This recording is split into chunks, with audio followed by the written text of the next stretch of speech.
আল্লাহ আমাদেরকে শিক্ষা দিচ্ছেন কেমন করে প্রার্থনা করলে আল্লাহ কবুল করেন।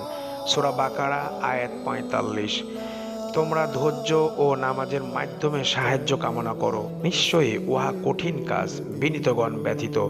আমরা ধৈর্য ধারণও করি না, নামাজও আদায় করি না, অথচ বিপদ আপদে নানাবিধ প্রয়োজনে একসঙ্গে অনেকগুলো প্রার্থনা করে ফেলি। যদি সেগুলো ফলস্প্রদ না হয়, নিজের দোষটা উল্টো আল্লাহর উপরেই চাপিয়ে দিই।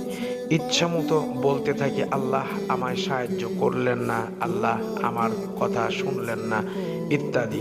আল্লাহ আরো বলেন সূরা বাকারা ১৫৩ নম্বর আয়াত, হে ঈমানদারগণ, ধৈর্য ও সালাতের মাধ্যমে তোমরা সাহায্য প্রার্থনা করো, নিশ্চয়ই আল্লাহ ধৈর্যশীলদের সঙ্গে আছেন। আল্লাহ আমাদেরকে ধৈর্য ধারণ করে নামাজ আদায় করে প্রার্থনা করার তৌফিক দান করুন, আমিন।